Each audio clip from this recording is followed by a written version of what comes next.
Okay, here we go. We've got another CALMtown clock in, time where we just see how people are doing, what lockdown is like for them. I'm talking to another amazing person. Tell us a little bit about yourself, who you are, where you are at the moment. Okay, I'm Laura. I'm Yeah. in St. Ives in my kitchen, just getting used to this kind of new world we've all landed in, really. Bonkers, isn't it?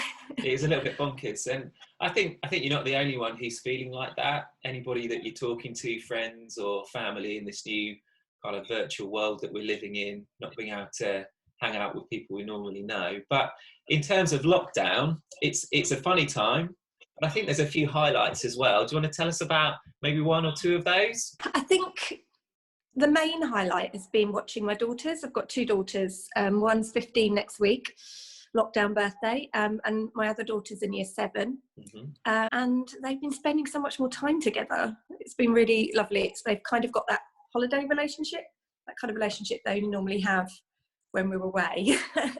And the day to day, week to week, you know, they just sort of get on with their own lives. But they've been really lovely together, actually, and they've got into a habit of walking the dog together in the evening as well. And yeah, I think that's just my overriding highlight, really, has just been just how brilliantly they've coped and how they've just accepted it. They've been brilliant, and they've just been brilliant with each other. It's just been really lovely to watch, really. For myself, just because I've got a really busy job, busy life, busy husband, and I'm an introvert, so I quite like being at home. And I'd kind of been wishing for things to just stop and slow down a bit recently, and I've kind of got my wish in that sense. I've quite enjoyed just the stopping, and I've made sure that I've carved out time. I did an online yoga session this morning, and I'm still doing all those things and really sort of pausing. And I've just really enjoyed that time, and just that little bit of extra time to read a book. And I got a cross stitch out that I started about 10 years ago. Right, okay. That I was doing for my daughter. It's a big E. I don't think I've touched it since 2012. It's that space, that sort of spaciousness has just been a real highlight. There's not been like this one moment, but just those elements that have been kind of wanting for in my life. And also just having that space to just do what I want, really. You talked a bit about your girls, how they've got the evening routine of walking the dog and things. What does your lockdown routine look like? Have you managed to establish one? No, not right, really. Okay. Fair enough. No, we've not been brilliant at a routine. We run a construction business, a building company, and construction sites are still open at the moment. So David has been getting up even earlier than normal. So my day's starting early, because when he goes, the dog wakes up and just scratches at the door until I get out of bed. So I'm normally up by sort of 7, which is early for me, up by 7. And the girls are normally really brilliant on a school day. They'll be up and dressed by 7, half 7. They're having a bit more of a lie-in. So this kind of the schooling and their routines a lot more slow. So I've been kind of waiting to go into my office until about 10. And then, yeah, I'm finding it hard to have a set routine, because it's quite hard to motivate the girls and work out what they want to do that day. And I've not been pushing that, because there's some days where we've all just felt a bit rubbish.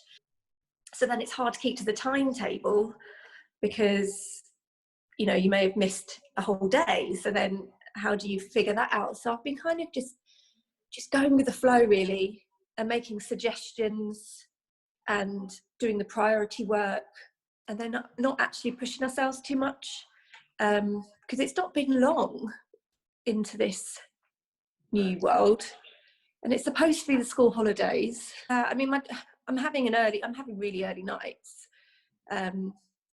I'm exhausted by about 8 o'clock. By the time we tend to tire by, I think our brains are just on overload. Yeah. So it's lots of lazy evenings, and we'll see. Maybe we'll get into a better routine, but because it's just me, because David is still out of the house a lot, it's been a challenge to, I guess, because the girls they kind of need someone teaching them, or they need someone to bounce off. Yeah. At the moment, especially Eva, because she's got GCSE coursework that needs to be handed in. It's kind of that high level where she wants to check with somebody that I can't really just leave them to it. So I'm having to sort of split myself in a few different ways.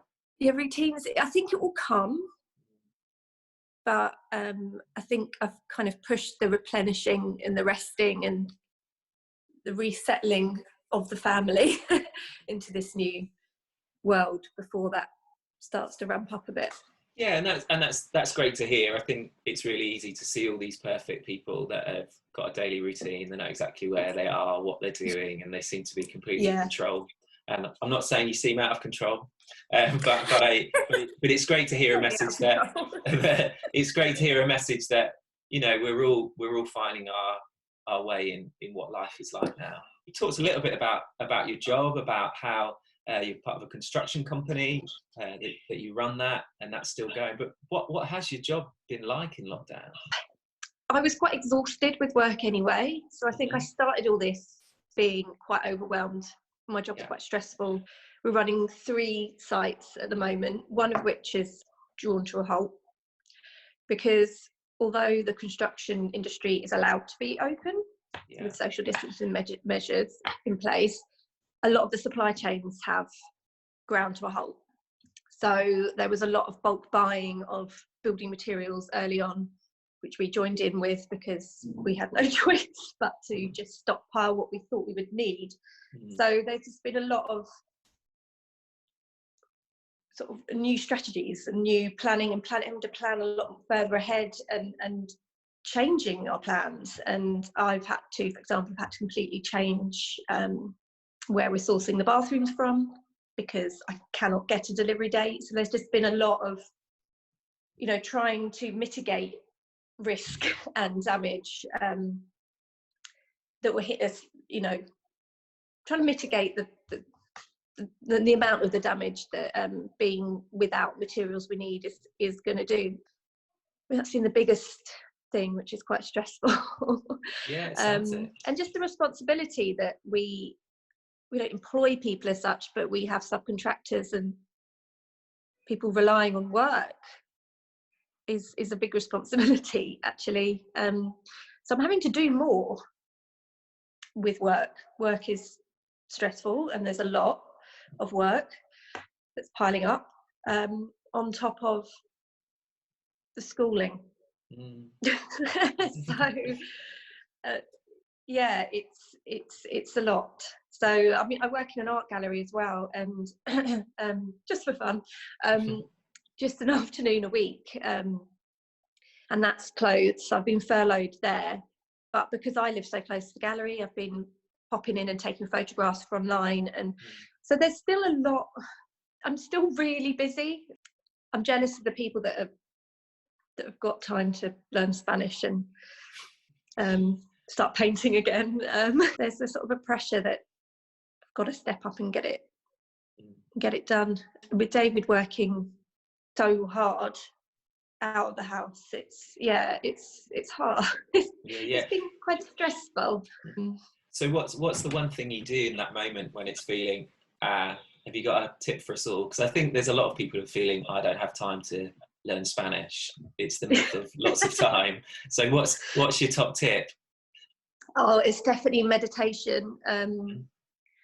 Yeah, definitely meditation and breathing, taking longer showers. And it is that kind of, you know, we're all being taught to do the hand hygiene, but it's kind of emotional hygiene as well. It's kind of making sure that you're getting rid of the fear, having that stillness.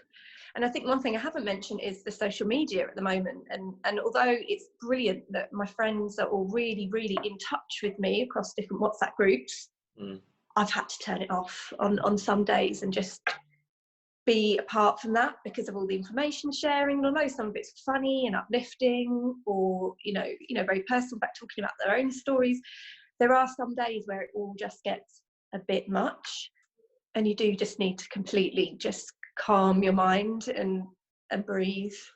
So I've got a couple of go-to meditation apps, or classes that I've enjoyed on Zoom that I've joined. I'll just repeat those.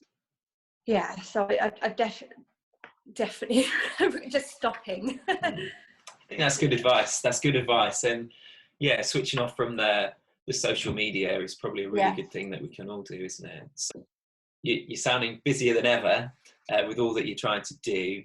So lockdown, as well as there being highlights and reconnecting with people and seeing our children thrive in the midst of it, have you had what's been your lockdown teary moment? Has there been one yet? Yeah, there's been a few. Yeah, right. I've had quite a few wobbles. I'm not very good at not being in control. So this is obviously a very a situation where control is out of all of our hands, really, because I've been on my own at home with the girls a lot. It's just thrown everything up in the air, and I'm quite sensitive, so I'll absorb other people's problems as well. So I'll hear everyone's stories and worry about those as well. So I've got a few sort of elderly neighbours that I'm looking out for, and it's hard. It's really hard, and not seeing my mum, and David's mum's on her own in lockdown. So I've had a few wobbles, and the guilt's been hard that I can't stop working and just concentrate on the girls. Okay. So I found that quite hard.